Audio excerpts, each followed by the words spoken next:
കേരളത്തിൽ എറണാകുളം ജില്ലയിൽ വടക്കം പറവൂർ പട്ടണത്തിൽ സ്ഥിതി ചെയ്യുന്ന പുരാതനമായ ഒരു ക്ഷേത്രമാണ് ശ്രീ ദക്ഷിണ മൂകാംബിക ക്ഷേത്രം. ഈ ക്ഷേത്രത്തിലെ പ്രധാന പ്രതിഷ്ഠ മൂകാംബികാ ദേവിയാണ്.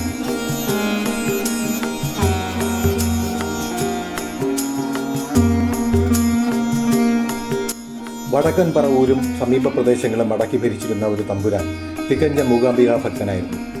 എല്ലാ മാസവും മുടങ്ങാതെ ഇന്നത്തെ കർണാടകയിലെ വിശ്വപ്രസിദ്ധമായ കൊല്ലൂർ മൂകാംബിക ക്ഷേത്രത്തിൽ പോയി ദർശനം നടത്തിയിരുന്ന അദ്ദേഹത്തിന് പ്രായാധിക്യത്തെ തുടർന്ന് അതിന് കഴിയാതെ വന്നപ്പോൾ അദ്ദേഹം ഏറെ ദുഃഖിതനായി കൊല്ലൂരിലെ അവസാന ദർശനം കഴിഞ്ഞ് നാട്ടിലെത്തിയ തമ്പുരാൻ ദേവിയെ ഭജിച്ച് ദിവസങ്ങൾ കഴിച്ചു.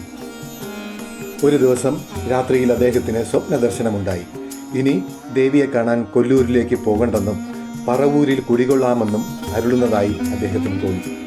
ഇതോടെ സന്തുഷ്ടനായ തമ്പുരാൻ പിറ്റേന്ന് പറവൂർ കോട്ടയ്ക്ക് പുറത്ത് ഉചിതമായൊരു സ്ഥലം കണ്ടെത്തി ക്ഷേത്രം നിർമ്മിച്ചു. അത് സാധാരണക്കാർക്ക് തുറന്നുകൊടുത്തു. വാഗ്ദേവത കുടികൊള്ളുന്ന ഈ ക്ഷേത്രം കൊല്ലൂർ മൂകാംബിക ക്ഷേത്രത്തിൻ്റെ ദക്ഷിണ ഭാഗത്തായതിനാൽ ദക്ഷിണ മൂകാംബിക ക്ഷേത്രം എന്നറിയപ്പെടാൻ തുടങ്ങി. ഒരു കൊച്ചു താമരക്കുളവും അതിനു നടുവിൽ കെട്ടിപ്പൊക്കിയ ഒരു കൊച്ചു ശ്രീകോവിലുമാണ് ഈ ക്ഷേത്രത്തിൻ്റെ പ്രധാന ആകർഷണങ്ങൾ. ഇതിൽ വിദ്യാസ്വരൂപിണിയായ മൂകാംബികാ ദേവി സരസ്വതി ഭാവത്തിൽ കിഴക്കോട്ട് ദർശനമായി കുടികൊള്ളുന്നു. ഉപദേവതകളായി ഗണപതി, മഹാവിഷ്ണു, സുബ്രഹ്മണ്യൻ, ഹനുമാൻ, വീരഭദ്രൻ, നാഗദൈവങ്ങൾ, യക്ഷിയമ്മ എന്നിവർ സാന്നിധ്യമരുളുന്നു.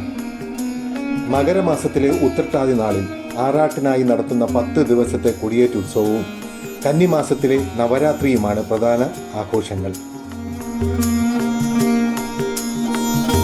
ക്ഷേത്രത്തിൻ്റെ കിഴക്കു ഭാഗത്തായി ഏകദേശം 4 ഏക്കറോളം വിസ്തൃതിയുള്ള ക്ഷേത്രക്കുളം ഈ ക്ഷേത്രത്തിൻ്റെ ഒരു പ്രത്യേകതയാണ്.